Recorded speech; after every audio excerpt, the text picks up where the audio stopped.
Hello, another episode of the Preservation Society. Today we are going to focus on a lesson dealing with kind of the impact and influences dealing with Hellhammer and Celtic Frost's early catalog and where they kind of got this specific riff set from, and looking into the future, once those two bands had reached their peak around 84, 85, a lot of the bands from the mid to late 80s and early 90s latched onto this sound. So I kind of wanted to go over what is the origin of these riffs and why are they so special and unique in especially extreme metal.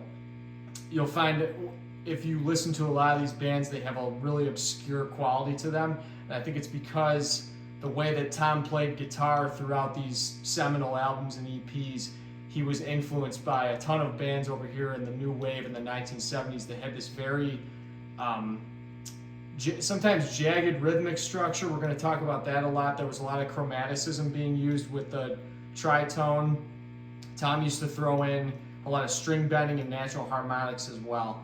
So without further ado, let's talk about some of his early 1970s influence, especially Black Sabbath, obviously the godfathers of heavy metal. We have a lot to thank them for.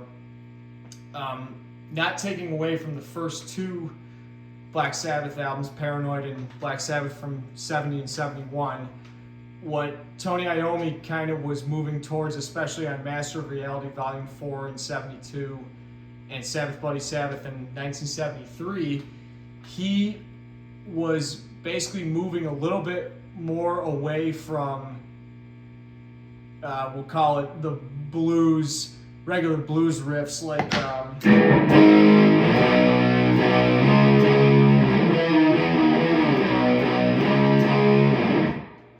that riff is very rooted in the blues, pentatonic scales, but I find one of the first examples of this chromaticism or atypical riffing is on songs like Children of the Grave, Cornucopia from Volume 4. There's Killing Yourself to Live off Sabbath Bloody Sabbath, and what's another? The song Sabbath Bloody Sabbath itself. So Children of the Grave, he's doing.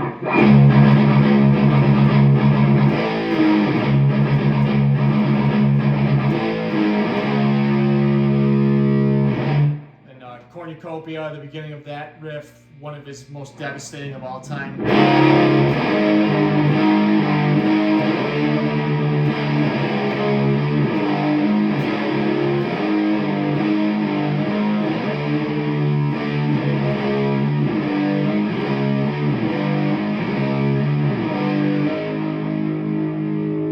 So there's tritone there, but there's also the little string bending.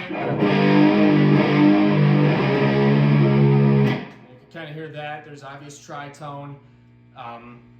Another good chromatic riff is at the end of Sabbath Bloody Sabbath, obviously. It's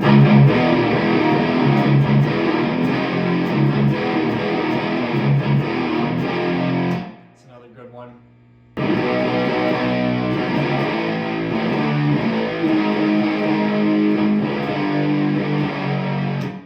So right there, chromaticism, string bending, a lot of atypical riff structure. It's one of the cornerstones of Iommi's heavy riffs. And then 1975 we had Sabotage, obviously a lot of tritone with that as well.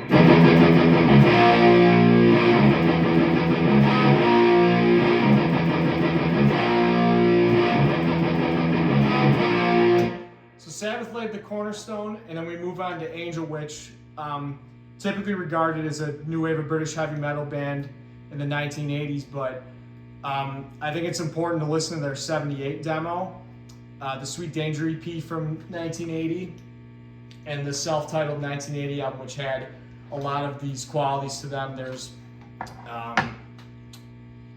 important song I think is Flight 19. You can do it.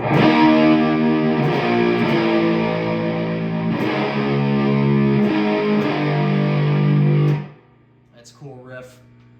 Angel of Death.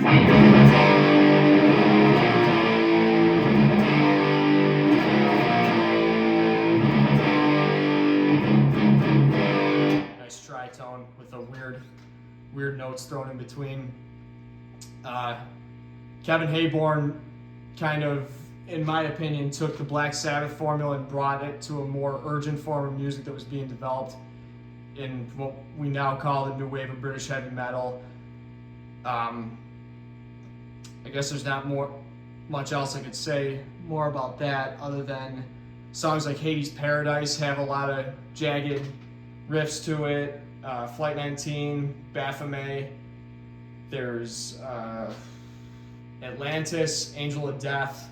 All good stuff that you should be listening to kind of understand where these riffs are coming from. I know Tom was a major fan of that self-titled 1980 album. So now we're moving more into the straight new wave. A lot of bands that influence black metal as a whole, or more extreme metal. Venom, Motorhead, Witchfinder General, Witchfind. It's pretty self-explanatory with Venom. They were the first black metal band, obviously. Motorhead, pretty much every band on this list over here and moving into the 80s and 90s was influenced by Motorhead to some degree. Bauhaus was a gothic rock band from, I think it was the West Midlands. They put out a lot of really cool music in the flat field from 1980. The Mask was really cool, and I find this is a little bit more obscure. Tom used a lot of the natural harmonics and weird noisy guitar that Daniel Ash was doing in the 1980s with Bauhaus. So Daniel Ash would do the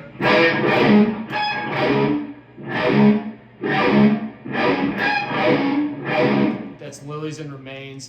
Daniel Ash would use a lot of the natural harmonics like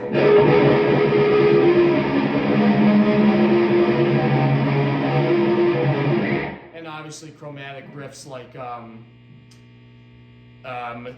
Messiah by Hellhammer is basically the same riff as Dark Entries. So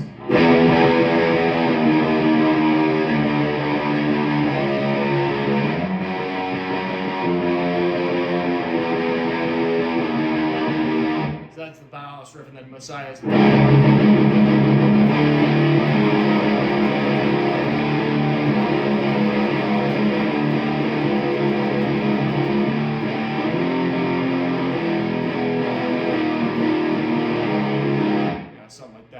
Stigmata Martyr with the chromatic riffs. So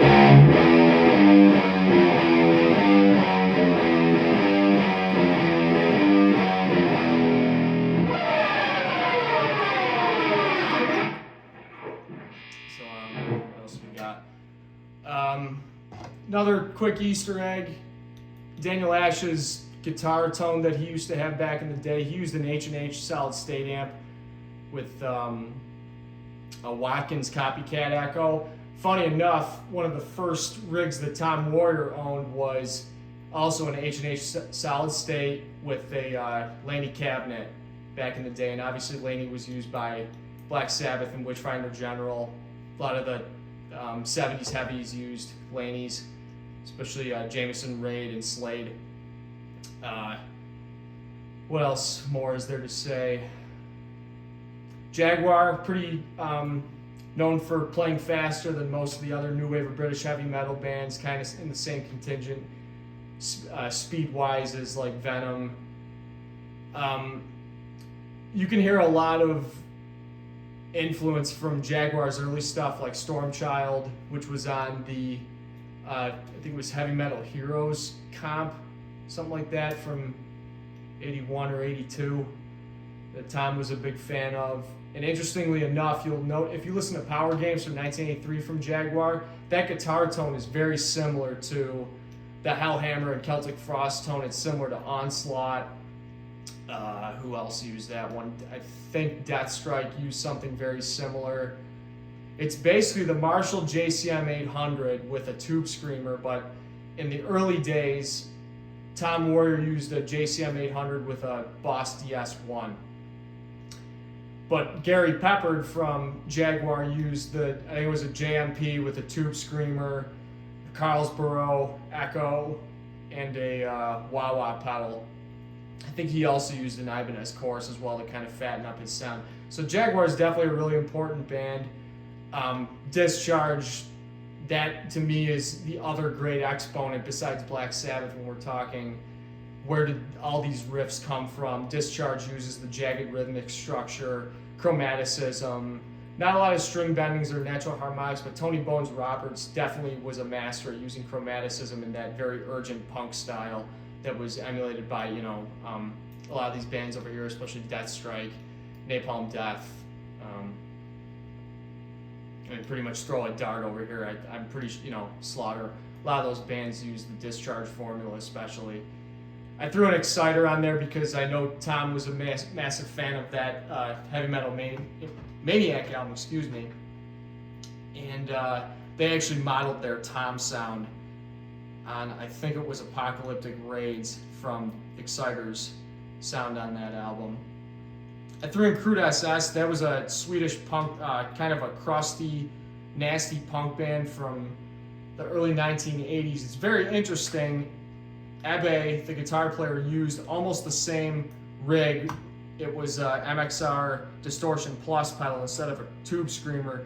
But you'll find that those early Crude SS demos, especially the 1,000 Dead Cops demo and Who'll Survive, is extremely similar to this music. So it's never been mentioned that Tom knew who they were, but if you're into Hellhammer and Celtic Frost, especially Hellhammer, I highly recommend fans of Discharge and early punk bands like The Exploited and GBH check out Crude SS. This is more new wave Easter eggs too. Tom was into A to Z, No Fun After Midnight. There's a photo of them raising his flying V just like A to Z did in a promotional photo. Witchfinder generally used a lot of chromatic hits like RIP. You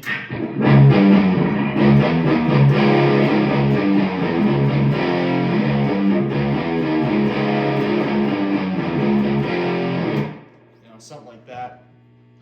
They were big fans of first couple releases by Witchfinder General, and Tom's interest in the occult was furthered by bands like Witchfind that were from the Derby, Sheffield area up north in England.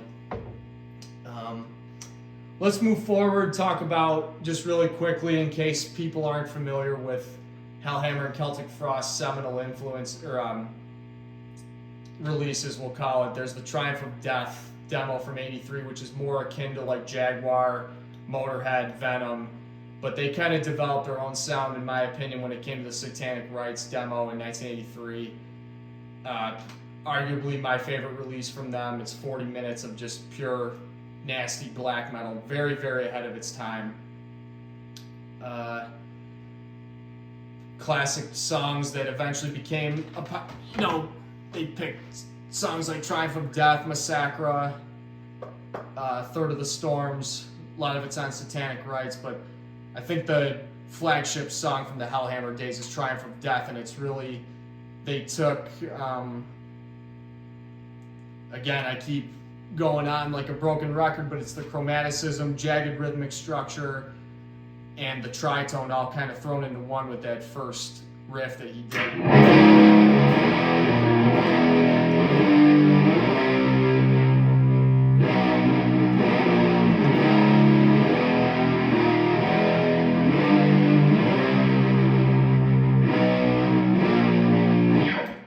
Cool stuff. Eventually they became Celtic Frost. They put out Morbid Tales EP, Emperor's Return, into Megatherion in '85. Check it out. All that stuff's good.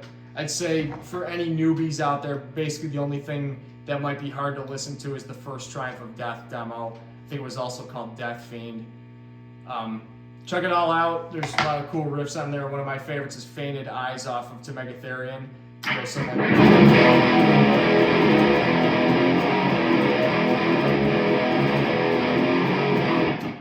good one.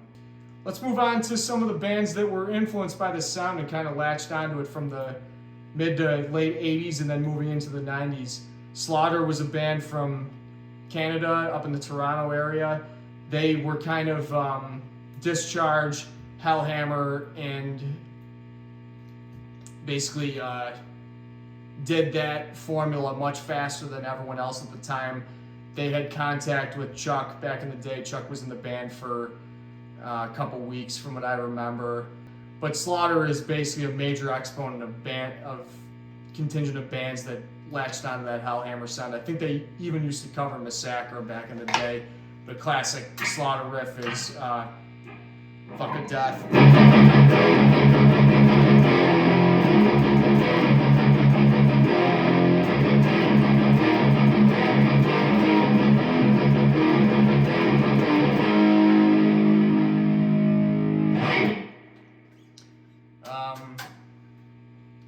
Trying to think if there's anything else more I want to say about Slaughter.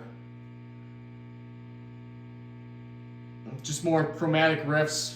Tales of the Macabre, very, very cool song they did. It's all chromatic.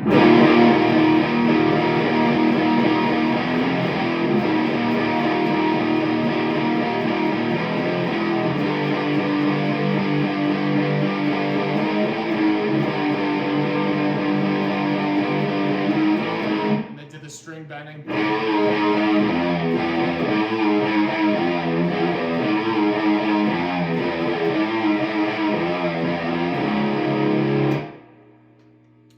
That's all I want to say about Slaughter. Dream Death was a band from Pittsburgh, Pennsylvania. Started around 1985. They, to me, are the greatest exponent of using the chromatic and jagged rhythmic structure very early on. They had a lot of influence from Celtic Frost, a lot of progressive rock bands like King Crimson, and a very strange band called Universe Zero back in the late 1970s. Pretty much their entire catalog, throw a dart, you can't go wrong. Journey into Mystery, the first Dream Death demo from 1986. More Graveyard Delving, I think that's also from 86, and their Ode to Sorrow album, or excuse me, demo from 88, which has a little bit more Candlemass influence to it, but you can't go wrong with either of these two bands. Checking them out if you're into Hellhammer and Celtic Frost. Mike Smale is also an amazing drummer. Brian Lawrence, I think he's kind of an underrated musical genius in this genre, so definitely check them out. Tor was a band from the Czech Republic. They had I think it was a demo, it was called like the Hammer of Witches, or I'm not going to pronounce it right, but it was called like Kladivo Karojny or something like that. The song was like...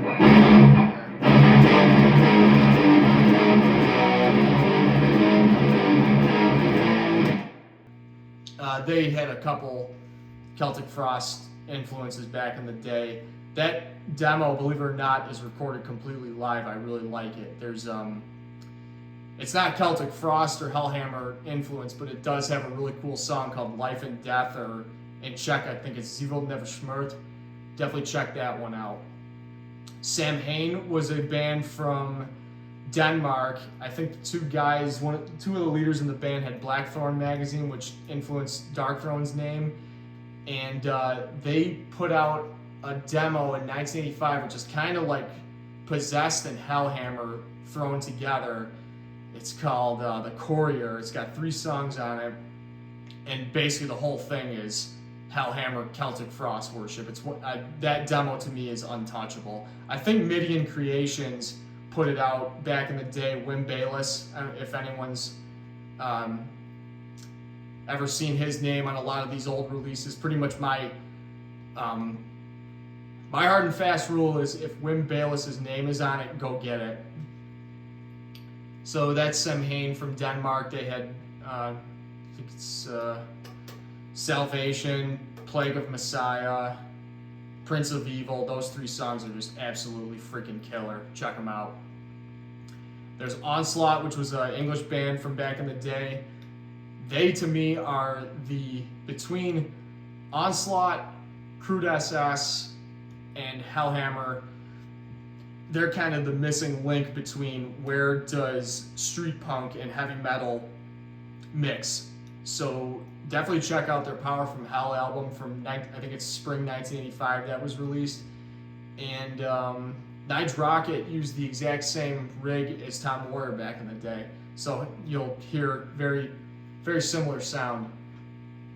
NME was a band from somewhere on the West Coast. It was either Oregon or Washington in the United States. I want to say it was Washington. They put out that album Unholy Death in 1986. There's a lot of really cool Hellhammer type stuff on there, like Black Knight, Evil Dead, Speed Kills, Lethal Dose. A lot of really cool shit, so I think Black Knight goes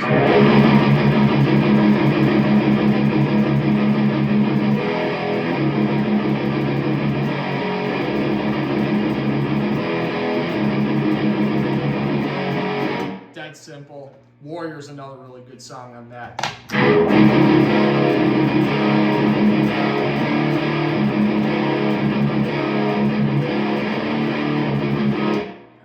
Dead Simple. Repulsion was a band from Flint, Michigan, basically the originators of the grindcore genre. To me, the most ripped off band of all time. Plenty of influence was taken from Hellhammer and Celtic Frost, Slayer, punk bands from back in the day. Terrorizer and Napalm Death were highly influenced by Repulsion. You can listen to any song from Stench of Burning Death demo or the WFBE demo. Buried by Time and Dust put it out. It was the demo that they did in early 1986 from January.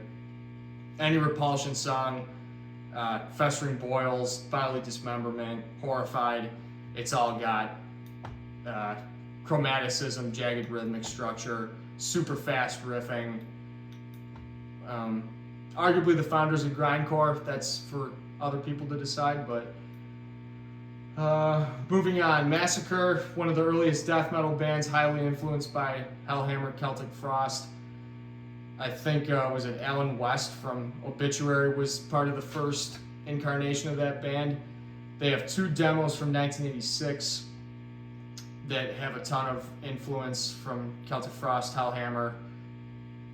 Trying to think if there's anything else. From Beyond is really good. The demo version, obviously. Aggressive Tyrant, Death in Hell, Mutilated, it's all good stuff. Deathstrike from the Chicago area, another band very similar to kind of Massacre, Hellhammer, just slower, not slower, the riffs just sound like grinding, like Discharge. They had a lot of Hellhammer influence. Check out Pay to Die or Mangled Dehumanization, The Truth, all from that 1985 demo. Napalm Death, they've made no bones about being influenced by Celtic Frost. Even their logo kind of copies the bat wing logo. I don't know if people have ever seen that from Celtic Frost. And there was something else I wanted to say. Oh, interestingly enough, people that like the Apocalyptic Raids album, there's kind of a naked figure that Tom Warrior drew. I find that scene is very similar to In the Flat Field, Bauhaus, the naked guy with the horn. I thought that was kind of an interesting juxtaposition there. Death and Mantis, or let's play a Napalm Death Scum.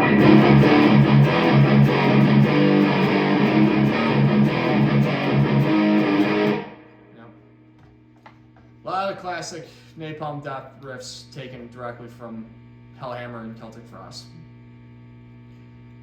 Death and Mantis, kind of very similar to Massacre back in the day because Cam Lee was in Mantis. They took a lot of influence from these guys. What's that? Is it Legion of Doom?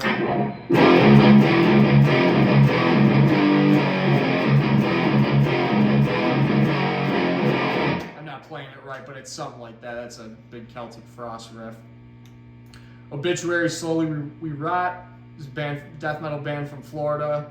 Tons of influence taken from there. Autopsy has said they were from San Francisco. One of my favorite death metal bands of all time. Took a lot of influence from these guys. Sarcophago from Brazil. INRI has a lot of nastiness to it, but actually the Rotting EP from 1989, especially the song Tracy, Nightmare, and the song Rotting itself, sounds a lot like early Hellhammer. There's a band from Nevada called Goat Lord.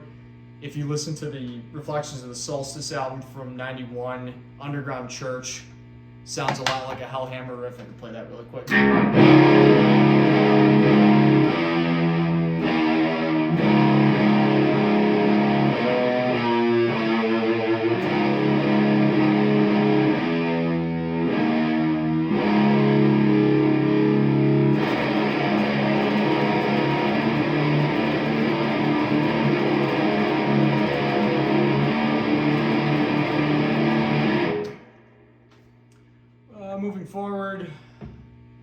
see, where was I? Oh yeah, Bathory and Possessed are kind of interesting because I have never seen kind of a correlation between Quorthon or Jeff Becerra, Mike Torreo actually say that they were influenced by these guys, but I kind of hear, especially on the Return album by Bathory, if you listen to a song like, what's it called, Sadist or The Winds of Mayhem, I actually hear a lot of the kind of weird, jagged rhythmic structure that Tom Warrior used, especially on those songs. How to say it?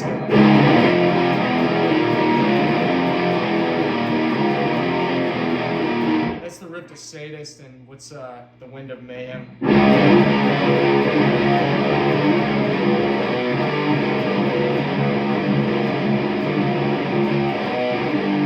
That's Wind of Mayhem, the verse riff. So, just kind of a little Easter egg. I don't really know if it's explicitly said that Bathory was influenced by those guys, but I think he was aware of them.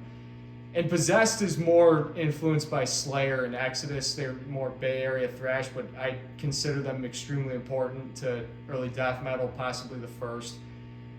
Satan's Curse in particular sounds like it could have been influenced by Hellhammer, but I'm not totally sure.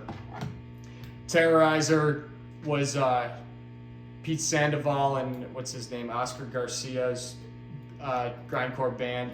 I find they have a lot of Hellhammer, Celtic Frost influence, and basically they sound very similar to Repulsion and Napalm Death, who were, as I said before, influenced by them. So that's kind of a lot of the 80s bands I noticed have this sound or kind of latched onto Tom's riffing style, and really quickly we'll just rip through kind of bands in the early 90s that really took this sound to the next level as well. Mayhem from Norway, everyone knows about them. They, what's that, is it Parasites by Slaughter?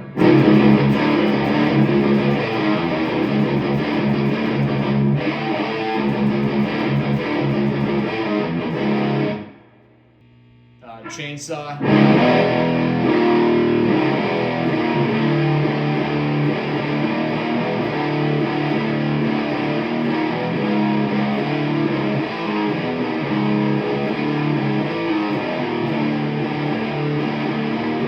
I always thought that was very similar to the Parasite song by Slaughter.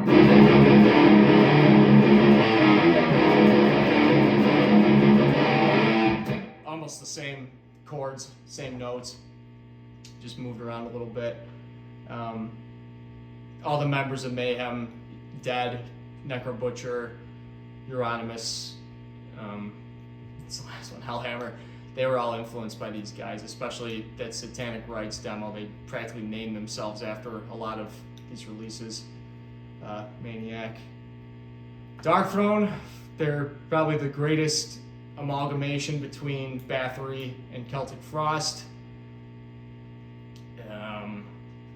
Almost every Darkthrone album that I can think of, even the newer ones, most of them have one of these riffs contained in their songs. Obviously, the big ones are In the Shadow of the Horns from Blazing the Northern Sky, Catharian Life Code. There's not so much Celtic Frost on Under Funeral Moon, but Panzerfaust, which is my personal favorite from them, is a total Celtic Frost overload album. So anything by Darkthrone, Total Death has a lot of it on there. Sardonic Wrath.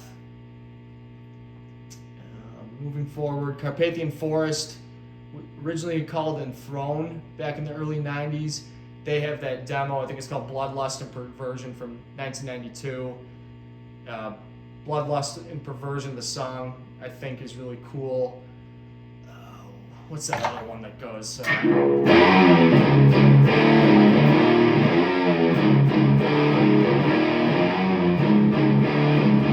the second or third song on the album, I can't remember it. Moving forward, Gorgoroth on their first demo, and I think their first album, I think the song's called Under the Pagan Megalith. There's a Celtic Frost riff in there. Fimbulwinter was a band very similar to Darkthrone. They put out a demo in '94. You can check out the song When the Fire Leaps Over Ash Mountain. And I think they even covered Horus and Aggressor on that demo as well. Melfader, which eventually became Strid. They were from Askim, Norway. They had a song called 666, Hear My Call. I think, how did that riff go? Is it?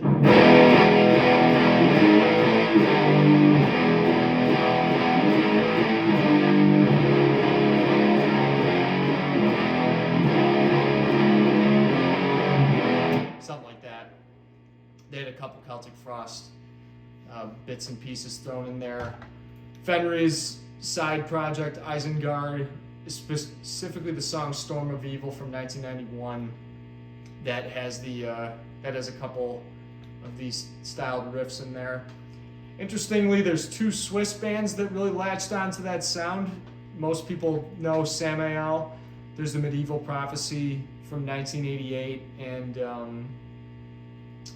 oh my God, what's that album called? 1991, Worship Him. You could check out, what is it, Into the Pentagram. They covered Hellhammer on the first EP. The Black Face, Morbid Metal, it all has these riffs on there. And another one of my personal favorite bands from Switzerland that really doesn't get a lot of credit is Elastis. I know people kind of glaze over them. They were the first band on Metallion's label, Had Not Found, which I think was named after the Autopsy song on the first demo, Mauled to Death. He says, Had Not Found. You can hear a lot of really nasty, slow Hellhammer influence on Elastis' The Just Law album from, I think it's September 92. I like the song Nightmare, Reconversion, The Just Law itself, and Illusion all have really good, slow, really horrible, nasty Hellhammer riffs on there. It's not everyone's cup of tea, but it's definitely a favorite of mine. I think it's one of the darkest albums in existence. And I know War D used to correspond with Dead back in the day as well. In the Netherlands, there was a large contingent of bands that were influenced by Hellhammer and Celtic Frost. There was Asphyx. Well, not necessarily a lot of their full-length albums. I hear on the song Rite of Shades from 1989, Crust the Cenotaph demo, that has a cool Celtic Frost riff. Let's see if I can remember.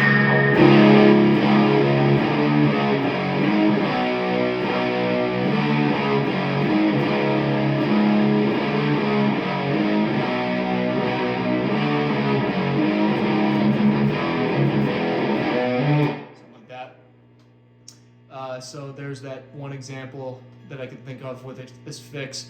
Delirium, which is my favorite death metal band of all time. I know, highly obscure, just my personal opinion. They had a really weird album called Zuo from 1990.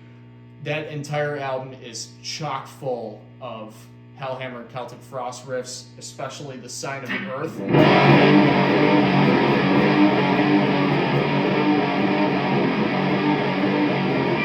There's the Beyond the Gates of After Dead.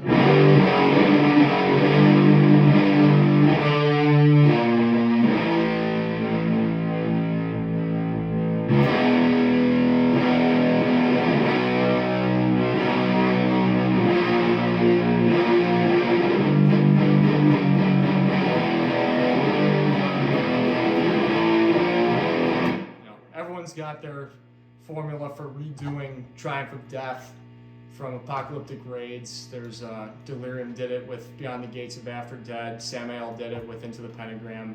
A couple other guys on this list. You know, that's like we talked about. That's kind of the flagship Hellhammer song that they were known for, and kind of encompasses all of this great stuff that we're talking. Necroschizma was a super slow band from the Netherlands. They covered Triumph of Death, and their demo, I think, Erupted Evil, has a lot of really, I don't want to say dubious, but they weren't the best musicians on earth, but there's definitely a lot of influence there. Malefic Oath, they did a demo in 92 called The Land Where Evil Dwells. It basically sounds like a Dutch version of Dark Throne, but again, Dark Throne took a lot of what they were influenced by from Tom Warrior and his band. Funeral Winds is another good band from the Netherlands. They did Godslayer Jewel, Thy Eternal Flame, and some demo before that in like 94 or 93. I think everything on Godslayer Jewel is very influenced by all this. Very interesting band from Finland that a lot of people don't know about is Black Maze. You could check out their demo from, I think it's 1993, and the first song, Paver Nocturnus, is super catchy. It's just like Dark Throne, same with Malefic Oath, but that's a really good Easter egg on this list. And one of another personal favorite band of mine and my brother's is Zabalba from Mexico. They did that Azam Pop Ek album. I think it was from like 94 or 95. Don't quote me on the year. But that first song, Fure Antique, it's got such a cool riff.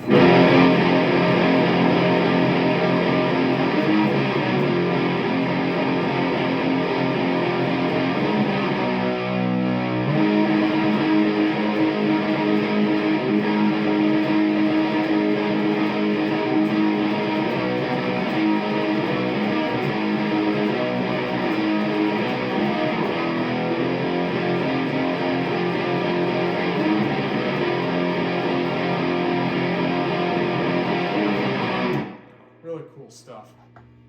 Possibly made the greatest Celtic Frost riff that they never did in the first place. And the last two bands, Winter from the New York area, you could check out the song Servants of the Warsmen or Eternal Frost from their demo or full-length album. And Throne of Ahaz from Sweden. There's an album called Niflheim, I think it's from 95. That second song has a cool riff in this style. So I hope you learned something more about Celtic Frost and Hellhammer's influence on the most extreme or more obscure bands from the late 1980s and early 1990s, and who really latched onto this really cool sound that was being developed from all these influences in the 1970s and 1980s. It's really cool to trace the anthropology of where all this came from, and hearing it firsthand, like if you're musically inclined, you can kind of catch on to what constitutes a Hellhammer and Celtic Frost riff. So thanks for your time, and I really appreciate you watching. There'll be more to come.